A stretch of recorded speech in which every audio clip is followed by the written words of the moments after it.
वसुंधरा। आज मैं बनाने जा रही हूँ फिग और गूंद की लड्डू। फिग जिसे हिंदी में अंजीर भी कहते हैं। अंजीर और गूंद की लड्डू काफ़ी टेस्टी होता है खाने में और ये स्वास्थ्यवर्धक भी होता है। जाड़े के दिन में इसका महत्व काफ़ी बढ़ जाता है क्योंकि गूंद हमारे शरीर को थोड़ा गर्म रखता है। और इसमें मैंने कोई भी शुगर नहीं ऐड किया है, ना ही मैंने इसमें चीनी डाला है, ना ही इसमें मैंने गुड़ डाला है। इसका टेस्ट काफ़ी अच्छा आएगा और ये हेल्थ के लिए काफ़ी अच्छा है। ये कोई भी उम्र के लोग इसे खा सकते हैं। तो चलिए बनाया जाए फिग और गोंद की लड्डू। फिग और गोंद की लड्डू बनाने के लिए मैंने सामग्री यहाँ पे ले लिया है। यहाँ पे 250 ग्राम मैंने फिग ले लिया है।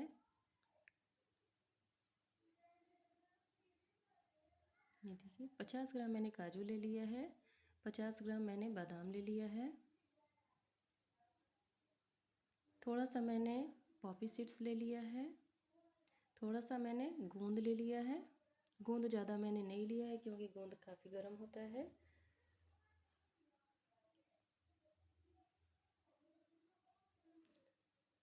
अब मैं फिग को मिक्सर जार में डाल के इसे पीस लूँगी। फिग अगर ज़्यादा ड्राई हो तो आप इसे रात भर फूलने के लिए पानी में डाल सकते हैं, थोड़ा इससे नरम हो जाएगा। लेकिन यहाँ पे मेरा फिग ज़्यादा ड्राई नहीं है। ये देखिए इस तरह से हमारा फिग जो है पीस के तैयार है। यहाँ पे मैंने कढ़ाई चढ़ा दिया है गैस फ्लेम पे।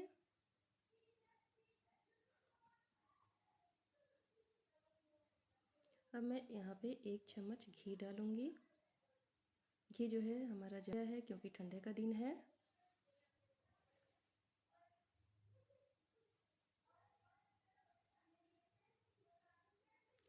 अब इसमें मैं ये देखिए हमारा घी जो है गरम भी हो गया है। अब इसमें मैं गोंद को सेकूँगी। ये देखिए थोड़ा थोड़ा करके गोंद को इसको हल्के फ्लेम पे ही सेकें, नहीं तो हमारा गोंद जो है ऊपर से लगेगा कि ये हो गया है लेकिन अंदर से ये कच्चा रह जाएगा। ये देखिए हमारा गोंद जो है वो फ्राई होके तैयार है।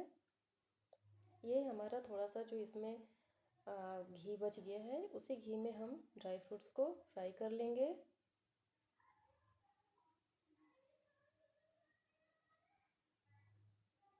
ये बहुत जल्दी ही फ्राई हो जाता है। ये देखिए मैंने फ्राई करके इसे निकाल लिया है।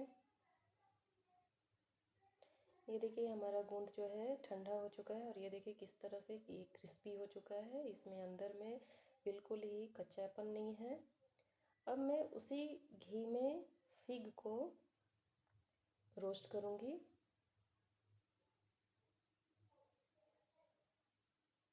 ये देखिए 3 से 4 मिनट तक इसे हम इस तरह से फ्राई करेंगे।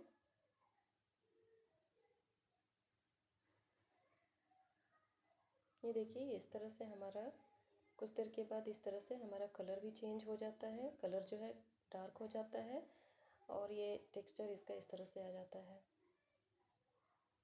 देखिए इसका टेक्सचर और ये आपस में ये थोड़ा सा एक दूसरे से मिलने भी लगता है। ये ड्राई नहीं रह जाता है, ये हल्का मॉइस्चर इसमें आ जाता है। अब गोंद को हम इस तरह से क्रश कर लेंगे। मिक्सर में गोंद को डाल के नहीं क्रश करें क्योंकि उससे काफ़ी पाउडर की तरह हो जाएगा, जिससे इसका क्रिस्पी का टेस्ट जो होता है, क्रिस्पी होने वाला जो इसका नेचर है वो ख़त्म हो जाएगा, उसका टेस्ट बदल जाएगा। ये देखिए हमारा फिग जो है ये भून के तैयार है। अब इसे हम ट्रे में ट्रांसफ़र कर लेंगे और ये देखिए मैंने गोंद को भी अच्छी तरह से दरदरा कूट लिया है, हाथ से क्रश कर लिया है। अब मैं ड्राई फ्रूट्स को क्रश करूँगी।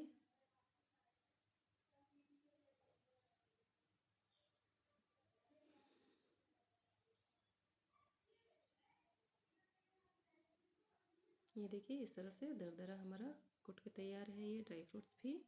इसको भी हम फिग वाले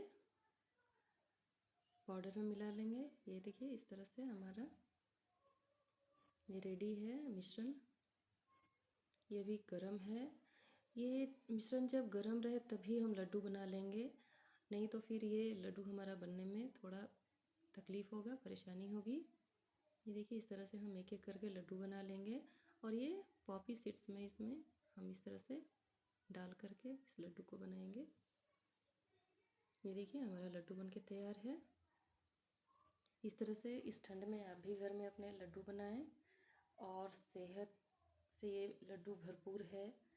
इसको आप कोई भी खा सकता है, किसी भी उम्र के लोग इसे खा सकते हैं। ये काफ़ी हेल्दी होता है।